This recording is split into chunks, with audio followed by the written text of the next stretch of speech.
The beef between Draymond Green and Josh Hart just jumped from a 2-year-old podcast clip to a full-blown public war of words, and it is getting very real. If you're picturing this as just two NBA players tossing harmless jabs on social media, think again, because underneath the trash talk sits a much bigger conversation about money, loyalty, sacrifice, and a championship run that changed the entire context of the story. Josh Hart, fresh off winning it all with the New York Knicks, publicly clapped back at Draymond Green over comments Green made about the Knicks' payroll, comments that name-dropped Hart directly. Hart's response was short and pointed. Draymond needs to stop counting other people's pockets. Just 7 words, but they carried enough history that the entire NBA world instantly clocked what was going on. This wasn't a random shot, it was a callback. Back in 2022, in the fallout from the infamous Jordan Poole altercation, Draymond stood in front of reporters and insisted he doesn't concern himself with what anyone else is getting paid, framing that kind of thing as nothing more than hating on someone else's situation. So when Hart accuses him of counting pockets now, he isn't just pushing back, he's holding up a mirror, essentially saying, "You told the world you'd never do this, and here you are doing exactly that, with my contract and my teammates' money." Draymond fired back within hours, and it wasn't an apology or a clarification. He went straight to Threads and posted that Hart waited 2 years to respond to that clip from the Club 520 podcast, asking why he didn't say something when it first came out, and pushing back on what he called front-running, adding that people should keep the same energy no matter what's happening in their career at the time. Think about what he's really saying there.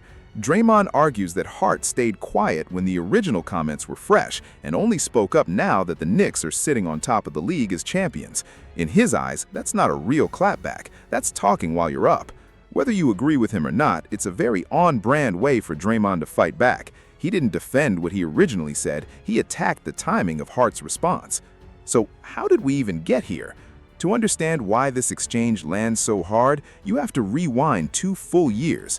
Back in 2024, Draymond appeared on the Club 520 podcast with host Jeff Teague, and during that conversation, he went in on a decision a lot of the league was actually praising at the time, Jalen Brunson's choice to take a massive discount to stay with the Knicks.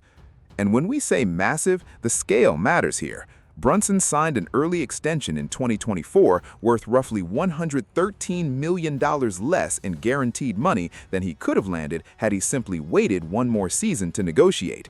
That's not leaving a tip on the table, that's leaving a chunk of a franchise's payroll behind. Most players wouldn't even entertain it. Brunson did it willingly, and he did it early, specifically to give the Knicks the financial flexibility to build a real contender around him. Draymond wasn't impressed. His take, in short, it's the New York Knicks, they can afford it.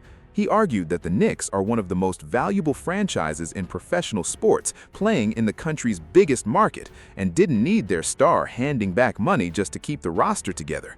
From his perspective, the whole premise of Brunson's sacrifice was backwards.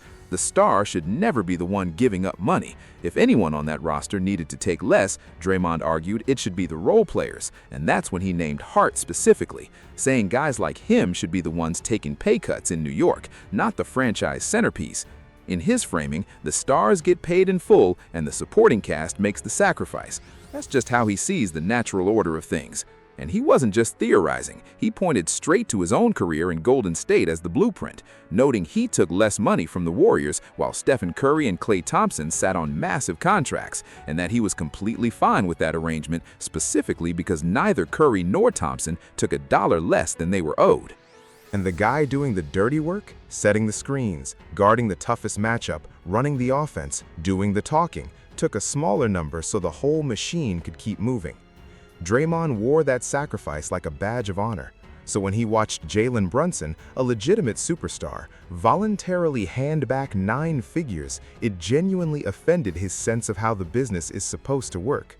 To him, Brunson wasn't being noble, he was setting a dangerous precedent, letting a billion-dollar franchise off the hook and taking on the kind of sacrifice that guys like Josh Hart were supposed to make instead. Now, when that clip first surfaced back in 2024, it made a little noise. A few debate shows picked it up, people argued about it for a news cycle, and then, like most NBA hot takes, it faded into the archive. Nobody thought much more about it. Josh Hart didn't respond, Jalen Brunson didn't respond. Life moved on.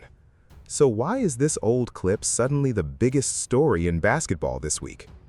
Here's where it gets interesting, because the clip itself didn't change, the context around it did, and it changed in the most dramatic way possible. The New York Knicks won the 2026 NBA championship. Let that sit for a second. The franchise that had wandered the desert for decades, the fan base that had turned suffering into a personality trait, the team that had been a punchline for a generation, they're champions.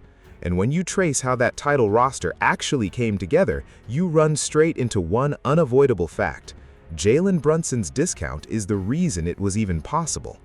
That $113 million sacrifice wasn't just a feel-good gesture, it was the financial foundation of the entire championship run.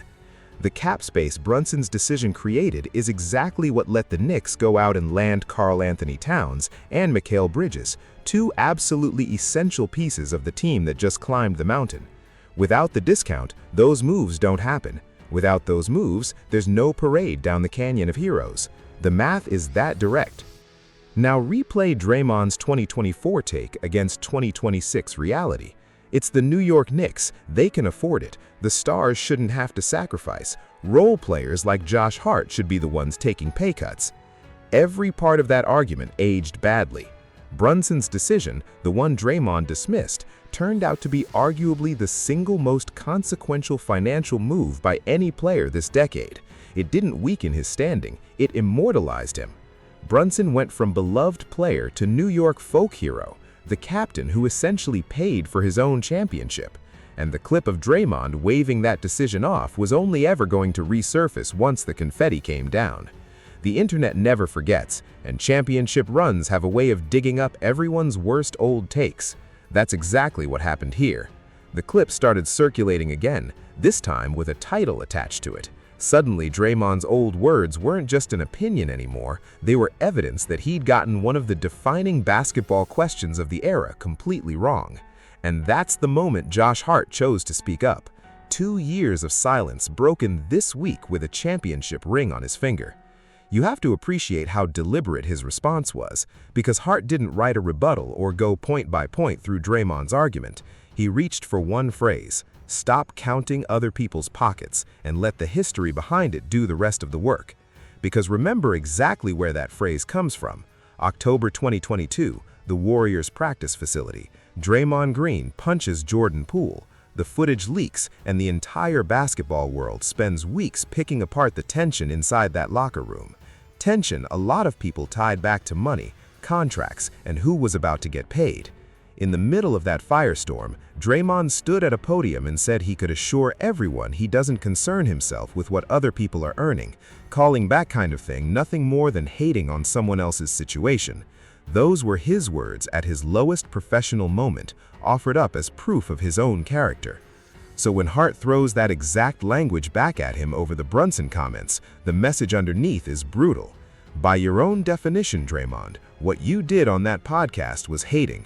You went on a show, looked at another man's contract, my captain's contract, and told the world how our money should have been split.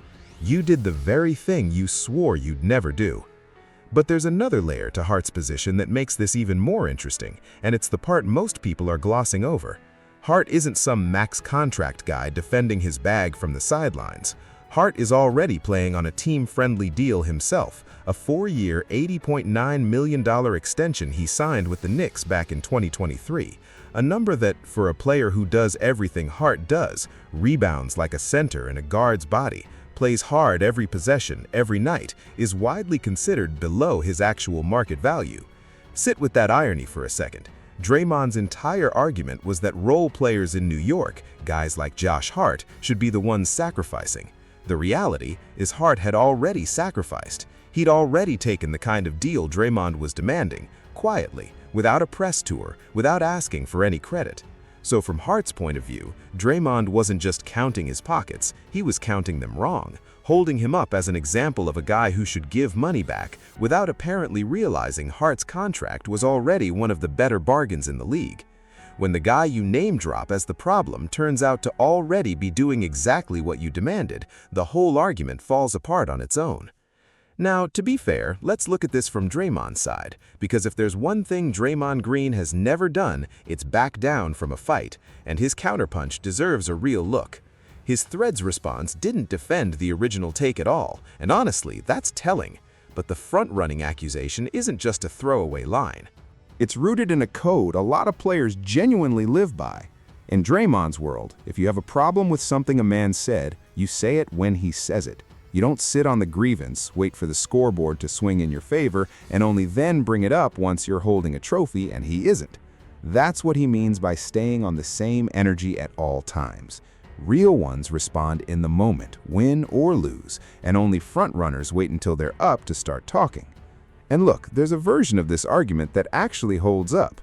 Hart did stay quiet for 2 years. The clip was public, the name drop was public, and if it bothered him that much, the chance to respond was there the whole time. Draymond is essentially asking, where was this energy before the championship? It's a classic Draymond move. When the substance of your take is hard to defend, attack the legitimacy of the person calling it out. He's not claiming he was right about Brunson. He's claiming Hart has no standing to bring it up now. Whether that lands for you probably depends on which locker room code you subscribe to. Because here's the counter to Draymond's counter, and it's pretty simple. Josh Hart didn't dig this clip up, the internet did. It resurfaced on its own, the way old clips always do once reality embarrasses an old prediction. And it resurfaced specifically because the Knicks won. Hart responding to a viral moment involving his name, his contract, and his teammate isn't front-running, it's answering a question that was suddenly being asked everywhere. There's also a simpler point here. Back in 2024, what exactly was Hart supposed to say?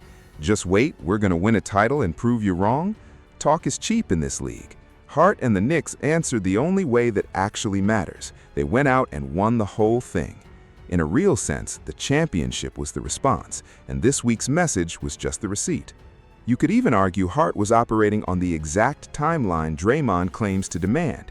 He let the work speak first and the words come second. Draymond, of all people, a multiple-time champion, should recognize that order of operations. He lived it himself in Golden State. And this is where the beef stops being about two personalities and turns into something bigger for the whole league. Because underneath the jabs and the Threads post sits one of the most genuinely contested questions in modern basketball. How much should players sacrifice financially in pursuit of winning, and who on the roster should be the one to do it? That's not a small question. In the current cap environment, with the second apron punishing expensive rosters harder than ever, almost every contending team eventually hits the same crossroads. Somebody has to take less, or the roster gets picked apart. The only debate is who. Draymond's position represents one school of thought, the hierarchy model. Stars earn their leverage, stars get every dollar, and the sacrifice flows downhill to the supporting cast. It's the model he lived under in Golden State, and to his credit, it produced a dynasty. The Brunson model represents the opposite philosophy. The player with the most money has the most room to give, and a star's discount moves the needle in a way a role player's discount never could. Shaving a few million off a role player's deal buys you a minimum contract. Shaving $100 million off a star's timeline buys you Karl Anthony Towns and Mikal Bridges. If the goal is championships, the math heavily favors the star making the sacrifice, and New York now has the banner to prove the concept works. Then there's the perspective that might be the most interesting one in this whole saga, and it belongs to the man both of them are actually arguing about. Jalen Brunson has watched two grown men feud over the meaning of his own contract, and his position is that everybody's overthinking it. Brunson has consistently downplayed the sacrifice narrative altogether. In an interview, he explained that he simply signed for the most money that was in front of him at that time, and that he didn't think his day-to-day life would change much either way. No martyrdom, no speeches about loyalty, just a guy saying the number on the table was already enormous. He took it, and the gap between rich and slightly richer was never going to change how he lives. Honestly, that framing might be the most disarming answer possible, because it deflates both sides of the argument.